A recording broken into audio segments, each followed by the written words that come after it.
მოგესალმებით.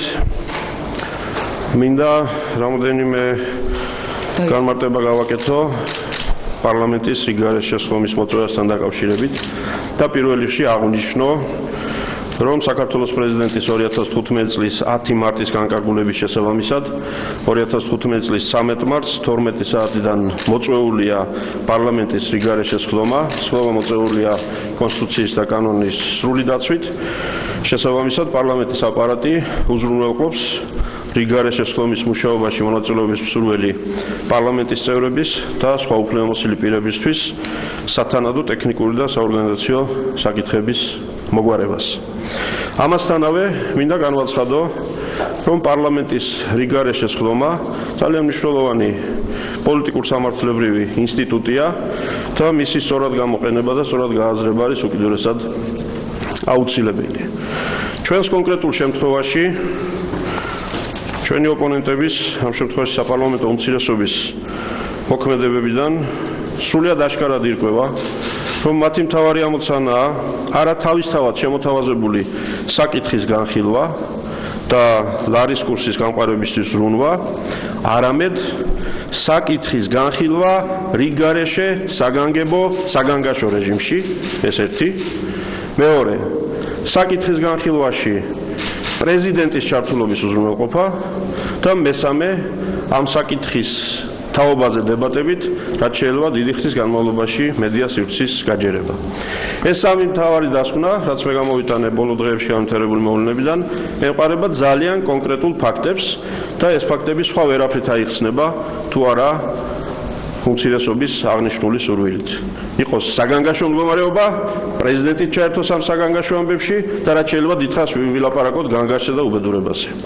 ფაქტი ნომერი პირველი. პარლამენტის პლენარული სხდომები მიმდინარეობდა 16-21 თებერვლის კვირის განმავლობაში, მორიგი სხდომების რეჟიმში. აღნიშნული საკითხი მორიგი სხდომების დღის წესრიგში შესატანად ამ კვირის განმავლობაში არ დაუსვია არავის პარლამენტში. საკითხის დასმა შეეძლოთ ბიუროს სხდომაზეც, პარლამენტის სხდომაზეც. დასრულდა თუ არა პლენარული სხდომების კვირა, უმცირესობამ მიმართა პრეზიდენტს რიგარეშე სხდომის დანიშვნის მოთხოვნით. შემდეგი ფაქტი. 28 თებერვალს დანიშნული სხდომა ვერ შედგა რიგარეშე რეჟიმში. სამაგიეროდ შედგა სხდომები მომდევნო კვირაში. 2-7 მარტის განმავლობაში პარლამენტი მუშაობდა მორიგი პლენარული სხდომების რეჟიმში. ეს საკითხი კვლავ არავის არ დაუსვია განსახილველად. ლარის კურსი მაშინაც თემა იყო, მაგრამ ეს საკითხი ოპონენტებს არ წამოუწევიათ პარლამენტის მუშაობის დროს. დასრულდა თუ არა პლენარული სხდომების კვირა, მეორე დღესვე მათ დაიწყეს საუბარი იმაზე, რომ კვლავ პრეზიდენტთან უნდა შეეტანათ აღნიშნული საკითხი რიგარეშე სხდომის მოსაწვევად. ამასობაში ყველასთვის ცნობილი იყო, რომ ამ დროს პარლამენტს უკვე დაგეგმილი ჰქონდა საკომიტეტო მოსმენის რეჟიმში აღნიშნული საკითხის განხილვა. მესამე ფაქტი.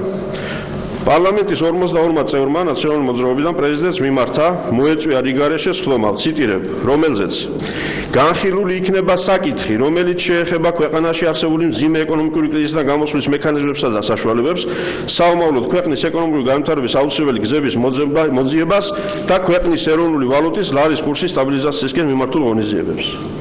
შეგახსენებთ, რომ რიგარეშე სხდომა თავისი არსით არაფრით არ განსხვავდება მორიგი სხდომისგან, გარდა იმისა, რომ მას აქვს ფიქსირებული დღის წესრიგი.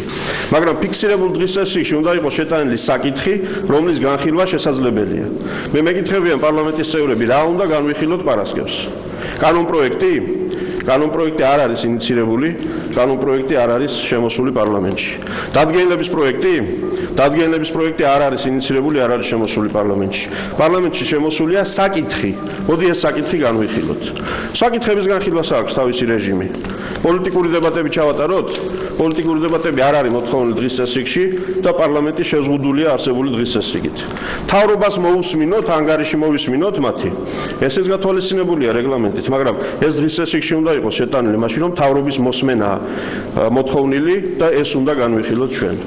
შესაბამისად, საკითხი ფორმულირებულია ისე, რომ მას უბრალოდ ვერ განიხილავს პარლამენტი ვერანაირ რეჟიმში, რასაც კი იცნობს ჩვენი მოქმედი რეგლამენტი. საქართველოს პრეზიდენტი შეეცადა გაეკეთილშობილებინა ნაცმობრძოლების მიერ ინიციირებული აღნიშნული საკითხი და თავის განკარგულებაში განსახილველ საკითხად შემოგთავაზა მხოლოდ ეროვნული ვალუტის ლარის კურსის სტაბილიზაციისკენ მიმართული ღონისძიებები.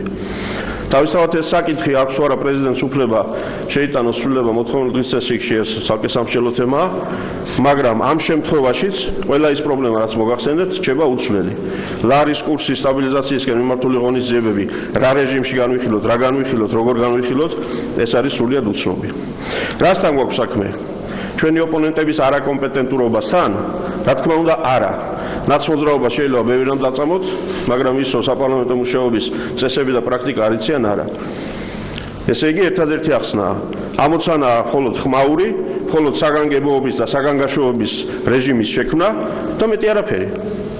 სხვა შემთხვევაში მათ ძალიან კარგად იციან, როგორ ხდება რიგარეშე სხდომის მოწვევა, ეს იცის პრეზიდენტმაც, მე არაერთხელ მიმართავს მისთვის.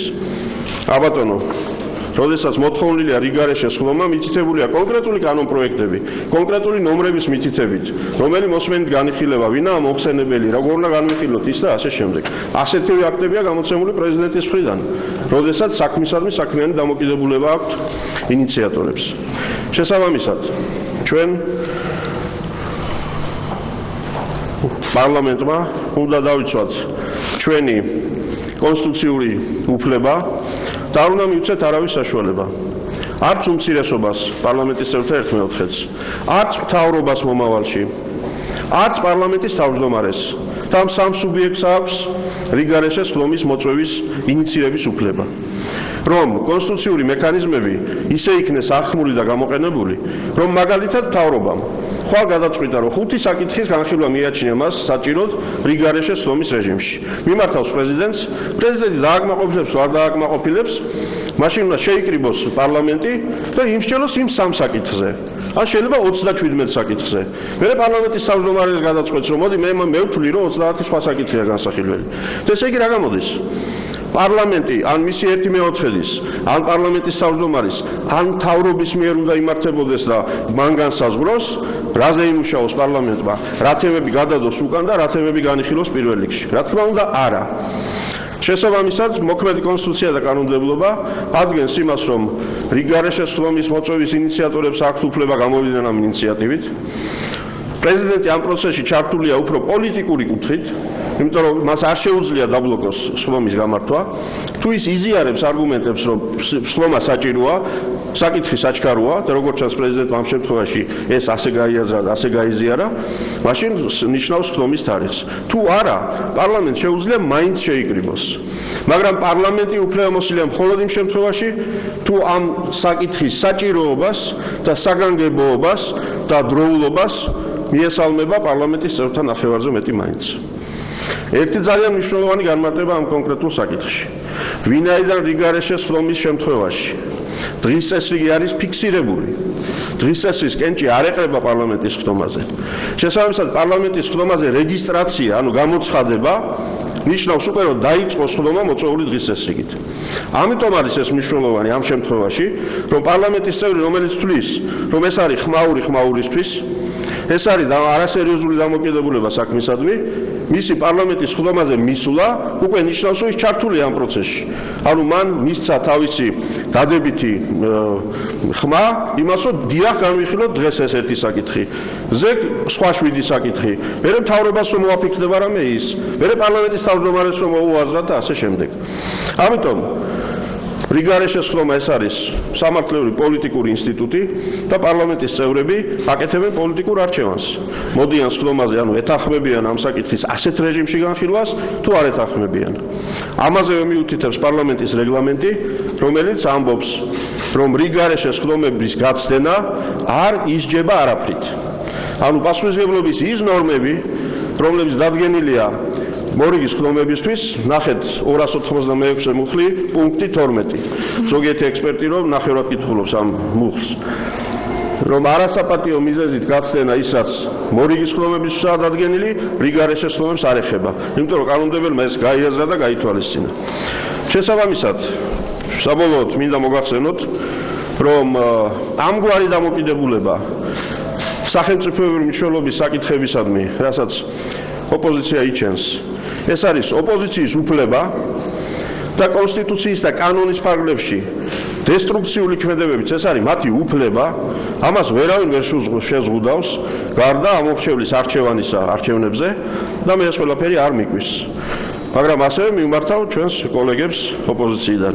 ნურც მათ გაუკვირდებათ, რომ თუ უმრავლესობა, რომელიც ამგვარ საკითხებში განსაკუთრებული პასუხისმგებლობითაა დატვირთული, მიიღებს სწორ პოლიტიკურ გადაწყვეტილებებს და არ ჩაებება აი ამ უსაგნო ხმაურისთვის, რაც ყველაზე უფრო დამაზარალებელია სწორედ ლარის კურსისთვის და ეკონომიკისთვის.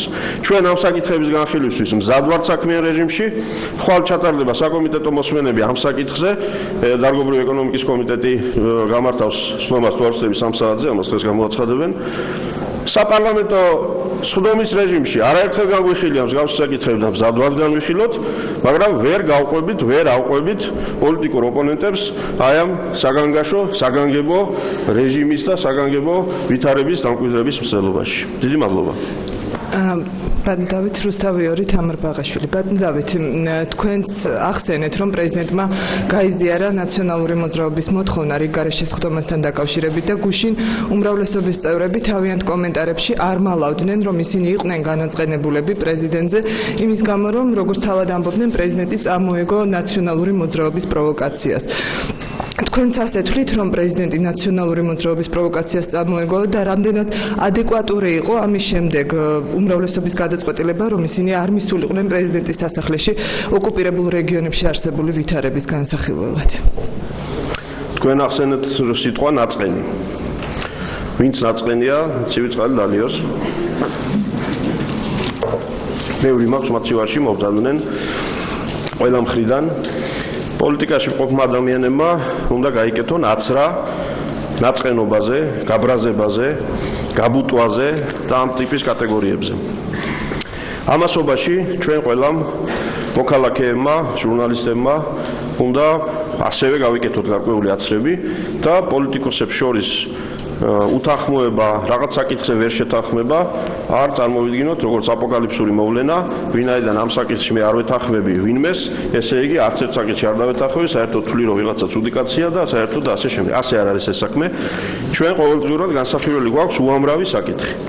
და უნდა გვევალება, უნდა მოვახერხოთ თითოეული საკითხისადმი პასუხისმგებლიანი საქმიანი დამოკიდებულება. კონკრეტულ საკითხში უმრავლესობის წარმომადგენელთა მოსაზრება არის განსხვავებული პრეზიდენტის მოსაზრებისგან. ამ განსხვავებულობის ავკარგიანობა და ასე ვთქვათ, სისწორის შემფასებელი არის საქართველოს მოსახლეობა.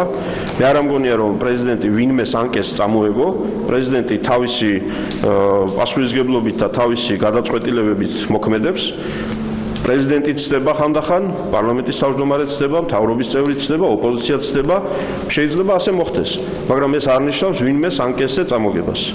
აქ ერთი რამეა, რომელსაც მე ვისურვებდი ყველას მხრიდან, ჩემი მხრიდან, პრეზიდენტის მხრიდან, მთავრობის მხრიდან, ოპოზიციის მხრიდან, რომ როდესაც საკითხი ეხება ასეთ გრძნობიარე თემებს და არა მხოლოდ ლარის კურსი მაქვს მომხდელობაში, არამედ თავად ინსტიტუტების მუშაობა, ინსტიტუტებს შორის ურთიერთობის გამყარება, პრეზიდენტს აქვს ძალიან მნიშვნელოვანი როლი საკანონმდებლო პროცესში, პარლამენტთან ურთიერთობაში და ჩვენ ამ მოდელებს და პროცესებს ვხვეწთ. ეს ხდება საქართველოში მართლა პირველად, არ მინდა ხოლმე ამ ფრაზის გამეორება, კლიშედ იქცა, მაგრამ დიახ ასეა, როდესაც პრეზიდენტი არის დამოუკიდებელი ფიგურა, რომელიც იღებს იმ გადაწყვეტილებებს, რაც კონსტიტუციით მას მინიჭებული აქვს. აღნიშნული გადაწყვეტილებების მიღებისას ის მოქმედებდა კონსტიტუციის ფარგლებში, რაც შეეხება მიზანშეწონილების საკითხს, ამაზე შეიძლება არსებობდეს განსხვავებული აზრები.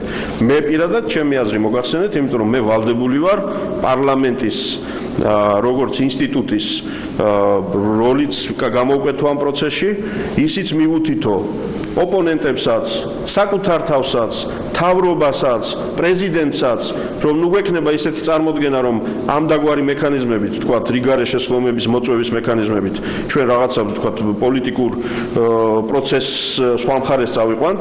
პარლამენტი არის პარლამენტი, აქ გადაწყვეტილებები მიიღება დადგენილი წესით, მოწვეულია რიგგარეშე სხდომა. კი ბატონო, სხდომას ჩატარება იქნება უზრუნველყოფილი, იქნება ყველა შესაძლო და საჭირო პირობა უზრუნველყოფილი.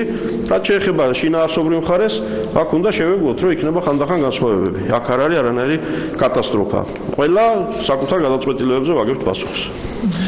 საზოგადოებრივი მაუწყებელი დონორ ჩაჩვაბატონ და თქვენ აქცენტი გააკეთეთ ნაციონალურ მოძრაობაზე, რომ ნაციონალური მოძრაობის მიზანია დადგას კონკრეტული PR აქცია ასე შემდეგ და გამოიყენოს ეს ფაქტი რაღაცისთვის, თუმცა პრეზიდენტმა აღნიშნა, რომ ეს გადაწყვეტილება რიგგარეშე სხდომის დანიშვნასთან დაკავშირებით პრეზიდენტის საპარლამენტო მდივნის განცხადებაში იყო ნათქვამი, მიღებული იყო თავისუფალი დემოკრატების აზრის გათვალისწინებით. ამ შემთხვევაში თქვენი შეფასებით რა მიზანი შეიძლება გქონდეს იგივე ამ მოთხოვნის შეერთებას უერთდებიან თავისუფალი დემოკრატების და შეიძლება თუ არა ვთქვათ იგივე თავისუფალ დემოკრატებზეც როგორც ნაციონალური მოძრაობის. ის რაც ჩემთვის არის ცნობილი ოფიციალურად.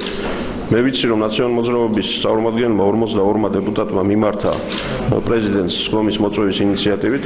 მე შეგახსენებთ რომ პრეზიდენტს სხდომის დაბლოკვის საშუალება მას არ აქვს, რომც არ მოეწვია მას ეს სხდომის თარიღი და დღე მაინც გამოცხადდებოდა და თუ სულელი აღმოჩნდება ნახევარზე მეტი პარლამენტის სხდომა შედგება, თუმცა იქ მე ის თემები რჩება, რა თქმა უნდა, რა განვიხილოთ, როგორ განვიხილოთ, ვინ მოხსენებელია, რა ვქნათ, როგორ რა ჩავიდინოთ, რა გაუგებარი ამბებია.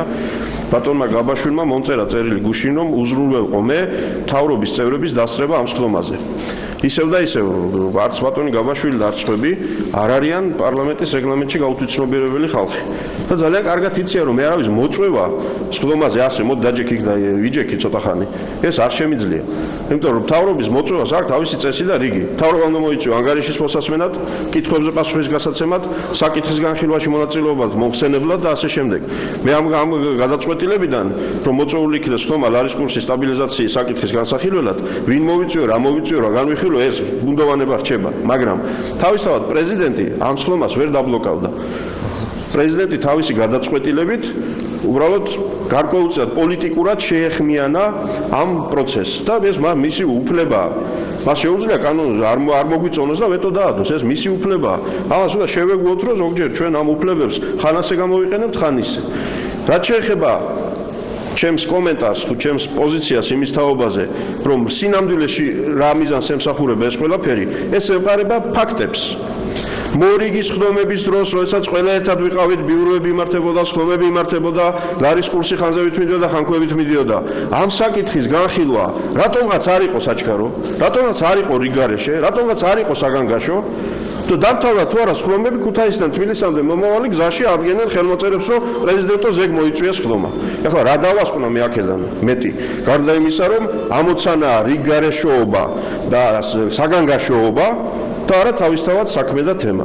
რაც შეეხება ახლა იმას, თუ ვინ ეხმიანება ამას, ვინ თulis რომ ეს საკითხი განსახილველია, მოდი აქ ყველას ერთი მაშინ მოვაქცევთ. ტაფაში ასე ვთქვათ. და მხოლოდ პოლიტიკოსებს არ გულისხმობ. და ახლაც გვისმენენ ალბათ მოქალაქეები, რომლებიც თვლიან, რომ საკითხი განსახილველია.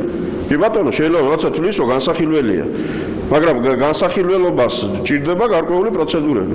იგივე თავისუფალი დემოკრატები, ხო მე მათი არც ადვოკატი ვარ და არც ბრალდებელი, მაგრამ თავიანთი ხმებით ვერ უზრუნველყოფენ იმ 1/4-ს, რომელმაც შეიძლება რამე საკითხზე სხდომა მოიწვიოს. მე არ ვიცი მათი პოზიცია რა იქნებოდა, მათთვის რომ შეეთავაზებინათ ხელმოწერა. თუ თვლიან რომ ეს საკითხი მნიშვნელოვანია, მეც ვთვლი რომ მნიშვნელოვანია.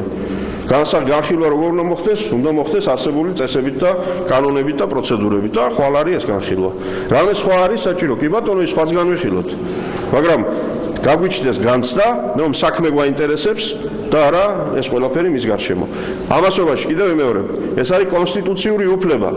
ოპოზიცია იყოს ხმაურიანი, იყოს უსაქმური, იყოს უპასუხისმგებლო, მეც ვიყავი შესაძლოა ასეთი უწინ. ეს არის კონსტიტუციური სისტემა.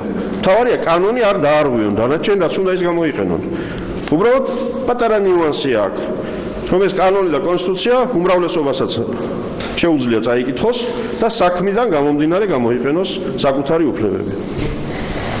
ტელეკომპანია მაესტრო ხვედელიძე ხათუნა. დიახ ბატონო დავით, თქვენ ბევრი საუბრეთ იმაზე, რომ დეპუტატები თავად გააკეთებენ არჩევანს, ვინ უნდა დაესწროს ამ სხდომას და ვინ არა. ხომ არ ფიქრობთ, ქვორუმის არარსებობის გამო თუ ჩაიშლება ეს სხდომა, რამდენად სწორი იქნება პრეზიდენტის ინსტიტუტთან მიმართებაში და კიდევ ერთი აქვე დავამატებ, იმ შემთხვევაში, რომ მომავალშიც თქვათ არ აღმოჩნდეს პრეზიდენტის მიერ მოწვეული რიგგარეშე სხდომა ვიღაცასთვის მიზანშეუწონელი. ხომ არ ფიქრობთ, რომ პრეზიდენტის კონსტიტუციური უფლება, ეს უფლება შესაძლოა გადაიხედოს სამომავლოდ? არავითარ შემთხვევაში მე არ ვთვლი ასე და ზოგადად ართული, რომ ჩვენ ყავს ან უფლებო პრეზიდენტი, ან რაღაც თქვა კონსტიტუციური სტატუსი არის გადასახედი და ასე შემდეგ. ბევრი რამ შეიძლება დაზუსტდეს. მაგრამ სახელმწიფოებრივ ცხოვრებაში ძალიან ბევრი რამ არის გასათვალისწინებელი. და ამოვალთ ამ ერთი მაგალითიდან. ხვალ შეიძლება სხვა მაგალითი იყოს, სხვა თემა იყოს და ასე შემდეგ. თავარია, ყოველ კონკრეტულ შემთხვევაში დავრჩეთ კონსტიტუციის და კანონის ჩარჩოებს და ყველამ შევძლოთ ჩვენი პოზიციების არტიკულირება და მიტანა საზოგადოებამდე. არ ამგონია რომ ეს უნდა გადაიხედოს, ეს არის მნიშვნელოვანი ფილტრი საპარლამენტო მუშაობის დროს, აი ეს საგანგებოების განცდა, როდესაც პრეზიდენტიც უერთდება ამას და თუ გაიზიარის კოლეგებმა, ეს მნიშვნელოვანი მოვლენაა. გარდა ამისა, პარლამენტის წევრებს უნდა ქონდეთ საშუალება იცოდნენ ეს ხდომა იმართება თუ არ იმართება. პრეზიდენტი ხელს რომ აწერს მიღებულ კანონებს იმ შემთხვევაშიც კი, როდესაც მისი ვეტო დაიძლევა. კი არ ეთანხმება მაინც იმას, რასაც ხელი მოაწერა. მაგრამ ეს მისი ფუნქციაა უკვე რომ სხვა და ეთახვა, ვისაც ამისი უფლება ჰქონდა კონსტიტუციურად და ახლა მან უნდა უზრუნველყოს მისი გამოქვეყნება, იმიტომ რომ კანონი კანონად იქცეს. ჩვენ მივეჩვიოთ ისეთ ვითარებებში ცხოვრებას, როდესაც არ ვეთანხმებით, მაგრამ ვემორჩილებით, იმიტომ რომ მისია ეს კომპეტენცია.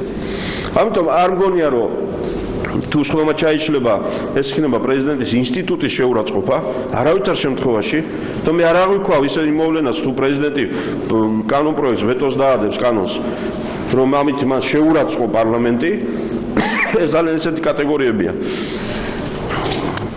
ართული რომ ამ ნაწილში კონსტიტუცია გადასახედია. ინტერპრეს ნიუსი რადიო პალიტრა მე მაესტროს კითხვის დაზუსტებას გთხოვთ ბატონო პარლამენტის თავმჯდომარემ როგორ ფიქრობთ იმ შემთხვევაში თუ კი მმართველი გუნდი არჩევა პარლამენტში და კვორუმის პრობლემის გამო ჩაიშლება სხდომა მიუხედავად თქვენი პოლიტიკური ოპონენტების თუ პრეზიდენტის პოლიტიკური მიზნების და მოტივაციისა და არ ღვევთ თუ არა თქვენ თავად კონსტიტუციას და ეს იქნება თუ არა კონსტიტუციის უგულებელყოფა მე ამ თემაზე ძალიან დაწვრილებით ვისაუბრე მზად ვარ ვისაუბრო დღეში სამჯერ ეს ჩვენი მოვალეობაცაა განმარტოთ კონსტიტუცია მივიტანოთ ხალხამდე და ძალიან გთხოვთ ჩვენ დავეყრდნოთ კონსტიტუციის ტექსტს და დებულებებს და არა საკუთარ მოსაზრებებს რა არის ვალდებულება რა არის უფლება და ასე შემდეგ პარლამენტის ვალდებულება იმუშაოს პარლამენტში პარლამენტის ვალდებულება იყოს ჩართული საპარლამენტო საქმიანობაში პარლამენტის ვალდებულება მიიღოს სწორი გადაწყვეტილებები პარლამენტის წევრის ვალდებულება არ მიიღოს არასწორი გადაწყვეტილებები. პარლამენტის წევრის ვალდებულებაა ხელი არ შეუწყოს პროცესებს, რომელიც ხელს უშლის მისი აზრით ან ეკონომიკურ განვითარებას, ან ამ სხვა მნიშვნელოვან მოვლენებს. პარლამენტის წევრის უფლებაა საქართველოს პარლამენტის რეგლამენტით და კონსტიტუციით გათვალისწინებული. მას ჰქონდეს პოლიტიკური პოზიცია. მას ჰქონდეს პოლიტიკური პოზიცია და თქვას, რომ მე არ ვეთანხმები ამ საკითხს. არ მისცეს ხმა იმ კონკრეტულ საკითხს. არ დაესწროს იმ საკითხის განხილვას. გადახედეთ ნებისმიერი დემოკრატიული ქვეყნის პარლამენტებს. რამდენი ადამიანი ზის დარბაზში, როცა საკითხები იხილება. ეს არის პარლამენტის წევრის უფლება და მისი შემფასებელი არის ამომრჩეველი. და მე ამომრჩეველს ვთხოვ, აი, კარგად დააკვირდეს მიმსვლელს, არ მიმსვლელს, გამომსვლელს, განცხადების გამკეთებელს, არ გამკეთებელს და ასე შემდეგ. იმ ფაქტების შემდეგ, რაც მე მოგახსენეთ, როდესაც მორიგის ხდომების ორი კვირიანი რეჟიმში ვისხედით ერთად და საკითხი არ დაუყენებია ჩემს კოლეგას, რომ მოდი ეს განვიხილოთ. აი ამ საკითხზე ვიმსჯეროთ. ეს იქ არ უთქვია. და მოვჭით თუ არა პლენარულ სხდომებს მეორე დღეს მეუბნება რომ ეხლა საგანგებოდ წავიდეთ და იქ შევიკრიბოთ. ეხლა უკაცრავად მე მაგ თუ არა უფლება მქონდეს ჩემი აზრი, პოზიცია და ამ პოზიციიდან გამომდინარე ვთქვა რომ ეგრე არ არის ეს საქმე. ამიტომ აქ არ გვაქვს საქმე არანაირი ვალდებულების დარღვევასთან, კიდე გეუბნებით. ჩახედეთ პარლამენტის რეგლამენტს, მორიგ სხდომაზე არასაპატიო მიზეზით დაუსწრებლობა ისჯება, რიგარეშე სხდომაზე არ ისჯება. ისევ და ისევ იმ ყველაფრიდან გამომდინარე რაც მოგახსენებთ. თუ სხვანაირად გავიგებთ ამ ამბავს, რომ ვალდებული ვართ შევიკრიბოთ სხდომაზე მთავრობა ხვალ თუ გამომიგზავნეს 30 პუნქტიან დღის წესრიგს. რო ეს მინდა რომ რიგარეშე სხდომაზე განიხილოთ. ესე იგი დავიწყებ 30 პუნქტიან დღის წესრიგის განხილვას და ამ რეჟიმში გადავალ. მაშინ რა გამოვიდა? მაშინ ამ შენობაში იყო ერთი ასეთი ორგანო, მას ერქვა საქართველოს საბჭოთა სოციალისტური რესპუბლიკის უმაღლესი საბჭო. აი ეგ იყო საბჭო, რომელსაც მთავრობა გამოუგზავნიდა რაღაცას და ისხდნენ და იხილავდნენ. მას არავინ არ ეკითხებოდა. პარლამენტს ეკითხება აქ რაღაცები. დიდი მადლობა.